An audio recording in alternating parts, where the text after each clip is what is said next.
Hollywood silver screen presenting 8 days to hello.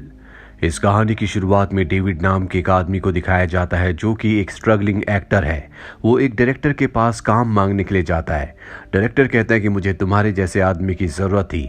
एक police inspector का role है, तुम मुझे उस रोल को करके दिखाओ। पर यहाँ पर डेविड बहुत ज्यादा नर्वस हो जाता है, इसीलिए वो अच्छे से परफॉर्म नहीं कर पाता। डायरेक्टर कहता है कि मुझे नहीं लगता कि तुम इस कैरेक्टर को या एक्टिंग को कर सकते हो, तुम्हें यहाँ से जाना चाहिए। इसके बाद डेविड वहां से एक मैगजीन उठाकर एक बार में जाता है जहां पर वो शराब पीना शुरू कर देता है। अब जो मैगजीन वो डायरेक्टर के वहां से लाया होता है, उसके फ्रंट पेज पर एक एक्टर की फोटो होती है जो उससे बात करना शुरू कर देती है। फोटो की आंखों से रोशनी निकल रही होती है और वो कहती है कि अगर तुम एक्टिंग करना चाहते हो तो तुम्हें एक्ट करना होगा, तुम्हें डायरेक्टर के पास दोबारा जाना चाहिए। डेविड एक बार फिर से डायरेक्टर के पास जाता है और इस बार फुल कॉन्फिडेंस में ऑडिशन देता है, जो कि डायरेक्टर को बहुत अच्छा लगता है।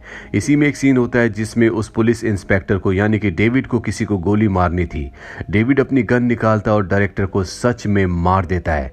डायरेक्टर की वहीं पर मृत्यु हो जाती है। अभी डायरेक्टर के साथ काम करने वाली उसकी जूनियर लड़की वहां पर आ जाती है।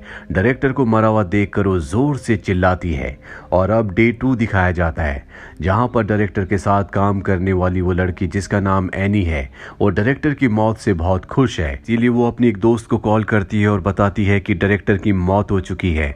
उसकी मौत के बाद अब मैं उसकी कंपनी की ओनर बन गई हूँ, उसका सारा काम अब मेरा हो चुका है। उसे एक स्ट्रगलिंग एक्टर डेविड ने मार दिया। उसकी दोस्त कहती है कि मैं डेविड से मिलना चाहूंगी और इसके बाद एनी डेविड को अपनी दोस्त के पास भेजती है। एनी की दोस्त डेविड को देखकर बहुत खुश होती है और कहती है कि मुझे मेरी दोस्त एनी ने बताया कि तुम बहुत अच्छे एक्टर हो, मैं भी तुमसे एक्टिंग सीखना चाहती हूँ। पर डेविड इसे भी मारना चाहता है। वो अपनी गन में साइलेंसर लगाता है पर इससे पहले कि वो इसे मारता, वो लड़की डेविड से कहती है कि मैं तुम्हारे साथ एक ड्रिंक पीना चाहूंगी। डेविड इसके लिए मान जाता है और जैसे डेविड ड्रिंक पीता है तो वो बेहोश हो जाता है। जब उसे होश आता है तो वो बंधा हुआ होता है। वो लड़की उसके सामने होती है और कहती है कि मुझे बहुत भूख लगी है, मैं तुम्हें अपना खाना बनाना चाहूंगी। इसके बाद वो एक अजीब से कीड़े में बदल जाती है और डेविड को खा जाती है। इसके बाद वो एनी को कॉल करती है और कहती है कि मैंने तुम्हारे दोस्त को अपना खाना बना लिया, मुझे इसी तरह के और भी इंसानों की जरूरत है। यहाँ पर हम एनी की दोस्त के पैर में एक टैटू देखते हैं और ठीक ऐसा ही टैटू एनी के पैर में भी होता है, जिससे हमें समझ में आ जाता है कि एनी भी इसी की तरह एक हैवान है, वो इंसान नहीं है। ये दोनों के दोनों एक ही प्रजाति के हैं। अब डे 3 दिखाया जाता है जहां पर हमें एक आदमी को दिखाया जाता है जो बहुत ही ज्यादा रिलीजियस होता है। वो ईश्वर पर विश्वास रखता है और एनी जैसे लोगों को मारता है जो इंसानों की शक्ल में इंसानों के बीच में रहते हैं। इस आदमी का नाम पीटर होता है। एनी की वो दोस्त जिसने डेविड को मारा था वो पार्टी से आ रही होती है और तभी पीटर उसे पीछे से पकड़ लेता है और उसे जान से मार देता है। जिसके बाद वो बहुत रोता भी है क्योंकि ये एक अच्छा इंसान है और किसी की भी हत्या नहीं करना चाहता, लेकिन शायद ये ऐसा करने के लिए मजबूर है। पीटर इसके बाद चर्च जाता है जहां पर वो फादर के सामने अपने गुनाहों को कबूल करता है। वो कहता है कि मैं ऐसा इंसान नहीं हूं, लेकिन मुझे इंसानों को बचाने के लिए ऐसा करना होगा क्योंकि बहुत सारे हैवान हैं जो इंसानों के बीच में इंसानों के भेष में रहते और इंसानों को मारते हैं। जब मैं छोटा था तो मेरे माँ बाप मुझे बहुत मारते थे, जिस वजह से मेरे दिल का मेरे मन का सारा डर हमेशा के लिए गायब हो गया और अब मैं किसी से नहीं डरता। फादर पीटर से कहते हैं कि तुम चिंता मत करो, सब कुछ ठीक हो जाएगा। और पीटर जब अपना सर उठाकर देखता है तो वहां पर फादर की जगह एक शैतान होता है। दरअसल फादर भी एक शैतान होते हैं जो रूप बदल कर यहाँ पर रह रहे होते हैं। उनका चेहरा पूरी तरह से लाल होता है। अब डे 4 दिखाया जाता है जहां पर पीटर एक लड़की का पीछा कर रहा होता है। तभी एक आदमी गाड़ी से उतरता है और पीटर को बेहोश करके अपने साथ अपने घर ले जाता है। पीटर उससे पूछता है कि तुम मुझे यहाँ पर क्यों लाए हो। वो कहता है कि मैंने कई दिनों से तुम पर नजर रखी थी, मुझे पता है कि तुम कई सारे मासूम लोगों को मार चुके हो। पीटर कहता है कि नहीं, मैंने ऐसा कुछ नहीं किया और इसके बाद वो उसे टॉर्चर करना शुरू करता है। जिसके बाद पीटर बताता है कि हाँ, मैंने कई लोगों को मारा। वो पीटर को सारी सच्चाई बता देता है और पूछता है कि तुमने मुझे अगवा क्यों किया, तुम मुझसे सब कुछ क्यों पूछ रहे हो।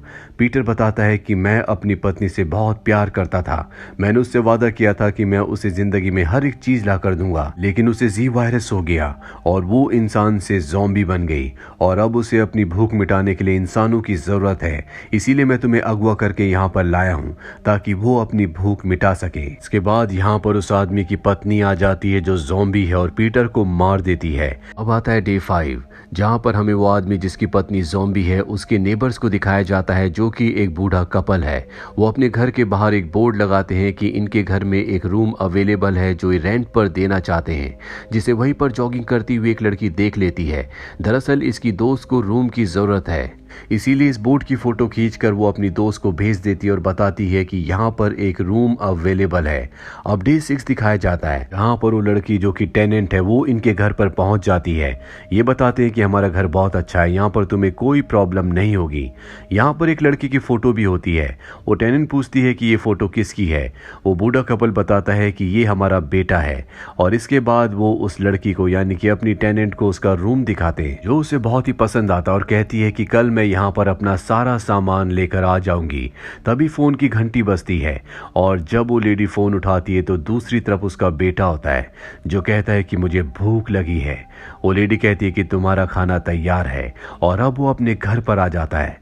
आसमान में तभी पूरा चांद निकलता है जिसके बाद वो लड़का वेयरवुल्फ में बदल जाता है। दरअसल ये एक भेड़िया होता है जो पूरा चांद निकलने पर अपने असली रूप में आ जाता है।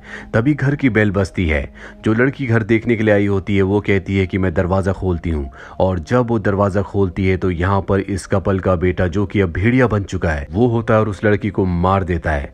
इसके बाद ये कपल एक बार फिर से रूम रेंट का बोर्ड बाहर लगा देते हैं। दरअसल अपने बेटे की भूख मिटाने के लिए ये हर रोज ऐसा ही करते थे और जब भी कोई रूम देखने के लिए आता था तो इनका बेटा जो कि वेयरवुल्फ है वो उसे अपना खाना बना लेता। अब डे 7 दिखाया जाता है जहां पर हमें वेयरवुल्फ को यानी कि उस लड़के को दिखाया जाता है जो पूरे चांद की रात को वेयरवुल्फ बन जाता है। वो एक पेंटर होता है जिसका नाम शार्क है और उसके साथ उसके 2 दोस्त भी होते हैं। इन तीनों को पता चलता है कि एक पेंटर की मौत हुई है। ये तीनों के तीनों वहां पर जाते हैं जहां पर शार्क को एक बॉक्स मिलता है। जब वो उस बॉक्स को खोलता है तो उसमें पेंटर की चीजें होती हैं। उसमें एक अजीब सी डायरी होती है जिसमें अजीब अजीब तरह की फोटोज बनाई हुई होती है। वो उस डायरी को उस सामान को अपने साथ ले जाता है। घर जाने के बाद वो उस डायरी पर अपनी एक बिल्ली की फोटो बनाता है और अगले पल बिल्ली वहां पर आ जाती है जिसे शार्क दूध पिलाता है। तभी उसका दोस्त वहां पर आता है और बिल्ली को देखकर हैरान हो जाता है। वो कहता है कि ये तो मर चुकी थी और इन दोनों को समझ में आ जाता है कि इस डायरी में जो भी चीज को बनाया जाएगा वो असल में इस दुनिया में आ जाएगी। जिसके बाद ये पैसों की एक गड्डी बनाते हैं और वो भी इन्हें मिल जाती है। उसका दोस्त शार्क को कहता है कि तुम इसमें जो भी बनाओ बहुत ध्यान से बनाना। अब रात को शार्क जब अकेला कमरे में बैठा होता है तो उसे अपनी गर्लफ्रेंड की बहुत याद आ रही होती है जो 1 साल पहले उसे छोड़कर जा चुकी है। इसीलिए वो उस डायरी पर उसका स्केच बनाता है और अगले पल उसके घर की डोर बेल बजती है। वो खुश हो जाता है कि उसकी गर्लफ्रेंड वापस आ गई। इस वक्त वो अपने दोस्त से बात भी कर रहा होता है और उसे बताता है कि मैंने अपनी एक्स गर्लफ्रेंड की फोटो उस डायरी में बनाई थी। ये सुनकर उसका दोस्त डर जाता है और कहता है कि दरवाजा मत खोलना, मैंने तुमसे एक बात छुपाई। 1 साल पहले उसकी मृत्यु हो चुकी है। और अब शार्क धीरे धीरे दरवाजे की तरफ बढ़ता है और जैसे वो दरवाजा खोलता है तो वहां पर उसकी एक्स गर्लफ्रेंड का घोस्ट होता है जो उसे मार देता है। जिसके बाद शार्क का दोस्त उस मैजिकल डायरी को अपने दूसरे दोस्त को दे देता है और जब ये उस डायरी को देखते हैं तो उसके आखिरी पेज पर शैतान का लाल रंग का सर बना होता है। अब वो अपने घर डायरी लेकर आ जाता है जहां पर उसका लैंडलॉर्ड उसे बहुत उल्टा सीधा कहता है क्योंकि उसने कई महीनों से किराया नहीं दिया। इसका नाम सली होता है। सली का अमीर लड़की के साथ अफेयर होता है। दरअसल इस लड़की ने भी एक अमीर बूढ़े आदमी से सिर्फ पैसों के लिए शादी की होती है और अब सली उस लड़की के पास जाता है। हाँ, वो उसके घर पर एक बेशकीमती अंगूठी को देखता है और जब वो लड़की बाथटब में होती है तो वो उस अंगूठी के बारे में उससे पूछता है जिससे उसे गुस्सा आ जाता है और कहती है कि तुम उस अंगूठी को लेने के बारे में सोचना भी मत और उसे अपने घर से जाने के लिए कहती है।